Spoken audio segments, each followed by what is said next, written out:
Saudara, sejumlah wilayah di Jakarta kemarin terendam banjir. Salah satu yang kemudian masih terendam banjir adalah di wilayah Kebonpala, Jakarta Timur. Dan tadi laporannya adalah jurnalis Kompas TV Niputu Trisnanda di Kampung Pulo, Jakarta. Ini memang kondisinya sudah surut begitu ya. Tadi juga sempat berbincang kepada salah satu warga terdampak banjir bahwa memang mereka ini sudah tinggal di wilayah Kampung Pulo ini bahkan sudah 35 tahun yang lalu.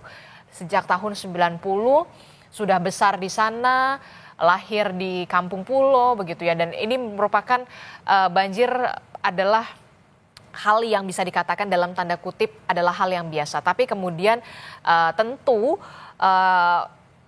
pemerintah Provinsi Jakarta ini terbaru adalah ingin menawarkan adanya warga-warga ini untuk bisa tinggal di lokasi yang lebih layak, lebih nyaman dan juga lebih sehat pastinya. Jangan sampai kemudian was-was, waspada begitu ya, takut terkena banjir lagi. Lalu bagaimana penanganannya setelah banjir ini? Kita akan tanyakan dan juga berbincang dengan ahli tata kota. Sudah ada Pak Nirwono Yoga di sini. Selamat pagi. Selamat pagi Mbak Adisti, apa kabar? Sehat? Alhamdulillah baik Pak, terima kasih sudah menyempatkan waktu ke studio Orange Kompas TV. Pak, tadi kita sudah melihat bagaimana kondisi warga di Kampung Pulo, Jakarta Timur bersama dengan jurnalis Kompas TV Niputu Trisnanda. Salah satu warga sudah mengatakan sudah 35 tahun, sudah dari tahun 90 tinggal di sana, lantai 1 memang sudah disiapkan kosong. Semua aktivitasnya di atas begitu ya. Betul. Mereka juga sebenarnya mau loh dipindah, mau loh direlokasi, tapi pesannya satu, jangan terlalu jauh. Nah, kalau dari tata kota sendiri, menurut kacamata Anda, harus seperti apa sih sebenarnya yang harus dibenahi lebih dulu nih?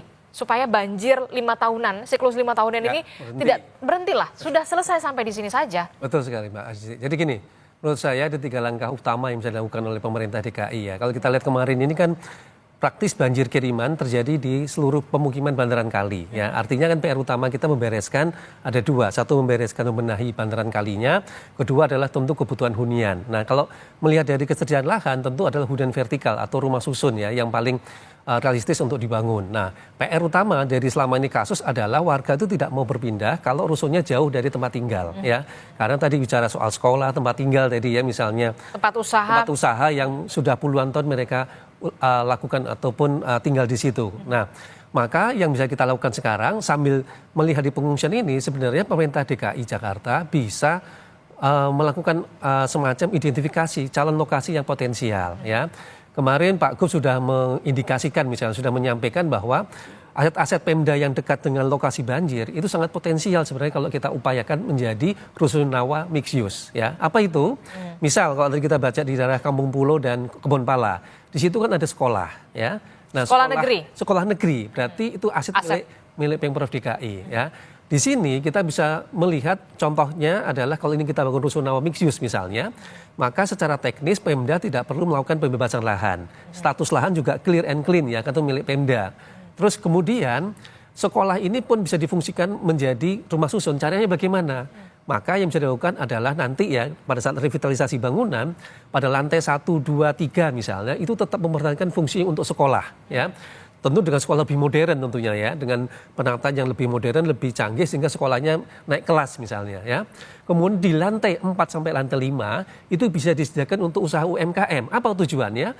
Supaya tadi warga sudah punya usaha segala macam bisa berusaha di lantai 4, 5. Baru kemudian di lantai 6 ke atas bisa sampai 20 lantai tergantung kebutuhan warganya ya. Itu khusus untuk rusunawa. Nah, dengan cara rusunawa mixed use tadi, pemerintah tidak perlu repot untuk memindahkan warga jauh dari tempat lokasi. Kedua, warga juga tidak perlu repot-repot karena mereka hanya tinggal berpindah, geser lah istilahnya ya, ke lokasi yang sebenarnya sekarang sudah ada. Di mana tempat mereka sedang mengungsi sekarang. Kan sebagian besar mereka mengungsinya di sekolah. Nah, kalau sekolah tadi seperti ini bisa direvitalisasi menjadi rusunawa mixed use, ini salah satu solusi yang menurut saya paling realistis untuk dilakukan. Nah, ini yang bisa dilakukan, kita melakukan pendataan lokasi-lokasi aset Pemda mana saja dekat lokasi banjir yang mungkin dilakukan. Karena tidak hanya sekolah sebenarnya, sekolah negeri ya. Di situ misalnya ada kantor kelurahan, ada kantor kecamatan, kantor puskesmas ya. Ataupun juga misalnya aset Pemda yang lain yang luasnya minimal itu 5.000 meter persegi. Syukur-syukur bisa ada lebih luas ya sehingga tower yang disediakan bisa lebih banyak. Jumlahnya mengikuti jumlah warga yang akan direlokasi. Seperti Kebun Pala misalnya, lokasi yang sekarang terdampak banjir, perumahannya itu persis berada di dasar, bukan di bantaran kali aja, tapi di dasar Kali Ciliwungnya. Sehingga kalau airnya naik sedikit saja bisa dipastikan rumah itu akan tenggelam.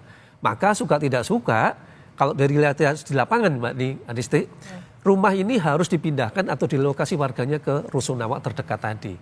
Karena lokasi ini sudah sangat tidak mungkin dan tidak layak untuk menjadi rumah tempat tinggal. Ya, kalau lihat dari kondisi di Kebun Pala terutama ya.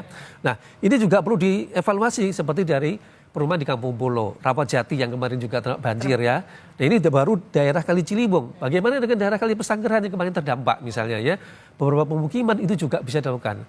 Pemerintah tidak perlu repot-repot cari lokasi baru, tinggal mengidentifikasi aset Pemda mana yang paling dekat untuk dibangun. Yang tadi saya sebutkan, selain sekolah kita ada kantor kelurahan, kantor kecamatan, puskesmas maupun bangunan pemerintah lainnya yang luasnya minimal 5.000 meter persegi. Tetapi catatan saya jangan pasar Mbak Disti. Kenapa?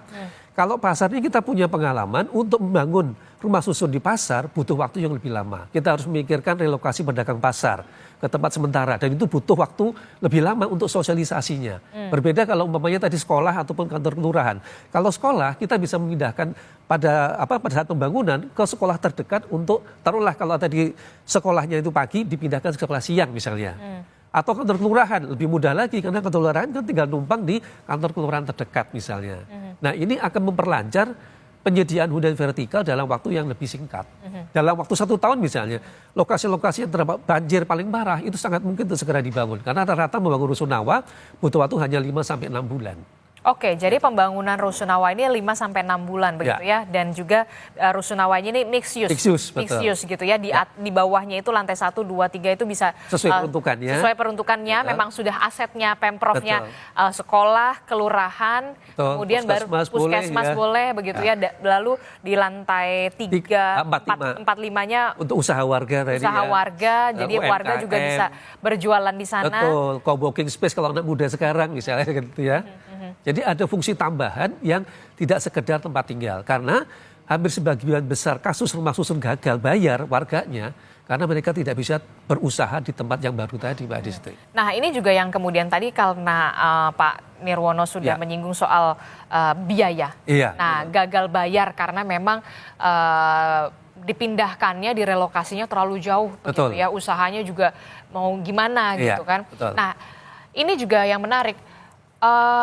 Oke lah tadi mau direlokasi, mau dipindahkan asal tidak jauh-jauh. Betul. Gitu dari ada yang dekat misalnya. Yang dekat. Nah, tapi bagaimana dengan kemampuan? Kemampuan warga itu kan berbeda-beda. Betul sekali. Ada yang mampu menyewanya 1 juta.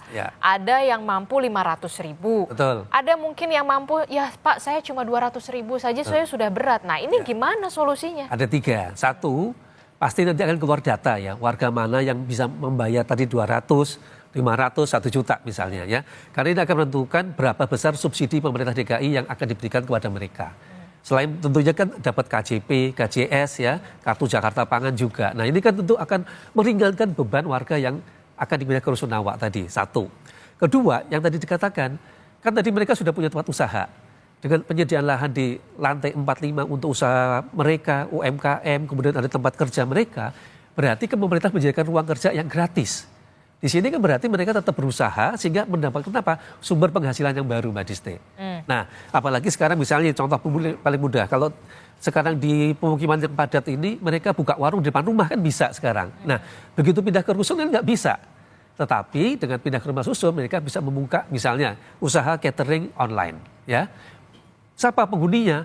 Penghuni rumah susun, kantor di dekat sekitarnya yang bisa digunakan untuk sebagai konsumennya. Sehingga mereka tetap punya pekerjaan tapi punya pasar yang lebih jelas. Nah, ketiga yang tidak kalah penting juga, tadi saya katakan, pemberian subsidi itu kan sesuai dengan kelas masyarakat. Misal kalau masyarakatnya MBR misalnya ya, yang pendapatannya terbatas, tentu ada subsidi-subsidi khusus dari pemerintah. Tapi bagi yang mampu, tentu kita harapkan membayarnya sesuai dengan uang sewa. Kenapa? Karena mereka yang tinggal di Kampung Pulo, Kebun Pala maupun Rawajati daerah banjir, yang kontrak pun mereka bayar sewa. Ya, entah itu kontraknya per bulan, entah itu kontraknya setahun misalnya. Nah, yang membedakan adalah kalau mereka pindah ke rumah susun, mereka akan mendapat fasilitas lebih dari pemerintah DKI Jakarta. Subsidinya ya yang diberikan. Misal contoh paling mudah. Tadi kan kita bicara sekolah misalnya. Begitu mereka bertinggal di Rusunawa yang ada sekolahnya, otomatis kan anak-anaknya mereka semua sekolahnya kan dekat dengan tempat tinggal. Gak ongkos lagi. Tidak ada ongkos transportasi misalnya kan. Berarti biaya penghematannya bisa dipakai untuk nabung kan. Kalau lagi istirahat bisa naik ke atas. Bisa naik makan siang kan tinggal naik ke atas rumah misalnya ya. Bahkan yang tadi kalau kita bicara upaya cateringnya gitu. Dengan ada program sarapan pagi dari Pemprov DKI, pemerintah pusat punya makan bergizi gratis. Kenapa warga yang punya kemampuan membuka warung dilibatkan dalam usaha catering tadi, Mbak? Gitu. Jadi jangan hanya sekedar memindahkan, tapi segera siapkan juga sumber-sumber mata pencarian baru yang tentunya harus beradaptasi dengan hunian vertikal. Roda perekonomiannya harus tetap jalan berjalan terus. Betul. Itu yang menurut saya harus dipikirkan. Nah, kalau semuanya sudah berjalan, maka kita sekaligus memecahkan masalah tadi. Banjirnya beres, warga mendapat penghidupan yang lebih bagus, dan yang terpenting lagi, mereka dapat beradaptasi di budaya hidup baru yang baru di kota ya. Jangan lupa, Jakarta kan sudah mencanangkan menjadi kota global, Mbak Desti. Tentu kita berharap dengan penetapan Jakarta sebagai kota global, ke depan kan harus mengikuti standar-standar kehidupan kota global. Masa bicara kota global banjir misalnya ya, masih banyak kemungkinan kumuh misalnya. Nah, ini yang harusnya menjadi momentum bagi Pemprov DKI terutama ya, dan juga terutama kalau kita bicara secara umum juga pemerintah di Bodetabek juga ya, komitmen untuk membangun kota yang lebih layak huni ke depannya. Oke, kalau kita lihat ya, sebenarnya rusun di Jakarta ini kan juga banyak ya. Ya. Yang belum optimal, kita lihatlah Pasar Rumput. Ya.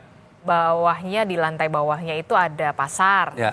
Tapi kemudian juga di atasnya rusunnya belum optimal juga, Pak Nirwono. Betul. Nah, kemudian juga ada rusun yang dekat stasiun Pasar Tanah Abang. Betul. Itu juga belum optimal. Nah, ini gimana nih ke depannya? Betul, ada 3 persoalan juga yang kita temukan. Yang pertama selalu biaya sewa, Mbak. Nah, itu dia biaya sewa yang relatif tinggi ya, sehingga warga terus terang berkeberatan untuk tinggal di situ. Berapa sih Pak biasanya biaya rusun? Pemprov DKI rata-rata mematok harga 2,4. Ya, 2,4? Pasar Rumput itu 2,4. Itu udah angka yang hitung-hitungannya secara realistis masuk. Karena kita bicara kalau udah vertikal, itu ada air bersih, ada gas, dan juga ada listrik yang harus dibayar. Belum perawatan gedung loh ya istilah tadi. Nah sekarang dengan 2,4 tadi, tentu pemerintah punya alasan kuat untuk dalam tanda petik tadi subsidinya. Ya, berupa KJP, KJS, termasuk tadi kalau sekolahnya dekat misalnya ya. Artinya ada biaya-biaya yang sebenarnya kalau dihitung-hitung relatif lebih murah ya. Karena tadi dalam satu bangunan loh ya semuanya. Kedua yang tidak kalah penting, yang lebih penting lagi tadi, mereka mendapatkan tempat usaha baru. Nah, rusun-rusun yang ada sekarang ini sayangnya belum menyediakan tempat usaha mereka yang layak ya. Intinya mereka hanya tinggal baru tetapi tidak bisa berusaha yang baru. Misal dekat Pasar Rumput misalnya, kan tidak semuanya pedagang di pasar Mbak Desi. Ada orang yang kantor misalnya, ada pekerja seni, pekerja digital misalnya, yang tentu tidak membutuhkan pasar misalnya. Nah, berarti kan dia butuh ruang untuk bekerja yang bukan pasar. Nah, dengan adanya mixed use, mereka punya pilihan sebenarnya kan. Artinya mereka bisa melakukan kegiatan ekonomi sesuai dengan latar belakang profesi mereka selama ini. Nah, ketiga, kalau tadi saya katakan rusunawanya itu di dekat lokasi mereka tempat tinggal, secara teknis kan tidak ada masalah soal transportasi maupun lingkungan tempat kerja mereka. Jangan lupa, salah satu kendala mereka tidak mau pindah ke tempat lain karena jauh dari tempat usaha mereka. Dengan mendekatkan tempat usaha mereka, tentu tidak ada alasan lain mereka untuk tidak mau. Nah, ini yang menurut saya menjadi pembelajaran bahwa saat membangun rumah susun, jangan sampai mengulangi kesalahan seperti di Pasar Tanah Abang maupun Pasar Rumput. Perhatikan tipologi dari masyarakatnya juga. Jadi jangan sampai kemudian sudah membuat rusun malah mubazir lah dalam betul tanda sekali, kutip betul. gitu ya. Saya melihat Betul. ini rusun bagus loh. Betul sekali. Tapi kalau tidak sesuai dengan kebutuhan warga masyarakat kan jadi tidak ada yang tinggal. Misalnya kalau kita Pasar Rumput. Pasar Rumput itu secara teknis adalah lokasi yang sangat ideal, strategis. Tetapi untuk siapa? Nah itu kan, kalau dari lokasi dalam konteks tata kota yang paling tepat adalah untuk para pekerja. Pekerja kantoran terutama, yang bekerja di daerah Kuningan maupun daerah di sekitar Sudirman Tamrin. Secara transportasi ada bis Transjakarta, dekat MRT misalnya ya. Jadi ini yang tadi saya bilangkan, peletakan rumah susun harus mengertikan tipologi masyarakat. Kalau buat masyarakat MBR tentu mahal. Apalagi seberangnya dari Pasar Rumput daerah Menteng lagi Mbak. Ya, artinya lokasinya strategis, tetapi kalau pangsa pasarnya tidak tepat tentu tidak sesuai dengan target usahanya. Nah itu misalnya yang harus jadi catatan dari Pemprov DKI ke depan dalam membangun rumah susun. Jangan sampai mubazir seperti sekarang. Oke, jangan sampai mubazir dalam tanda kutip ya ketika rumah susun sudah bagus-bagus begitu ya di Pasar Rumput, Betul. kemudian di Tanah Abang juga, tapi kemudian faktanya di Tidak sesuai lapangan dengan tidak sesuai peruntukan target pasarnya seperti apa. Nah, bagaimana nanti penanganan banjir ketika Rusun Nawa Mixed Use ini benar-benar akan direalisasikan? Apakah juga nanti akan beriringan kembali akan ada normalisasi Sungai Ciliwung yang nanti akan dilakukan oleh Pemprov Jakarta? Nanti kita akan membahasnya lebih lanjut. Tetaplah bersama kami dalam Breaking News Kompas TV.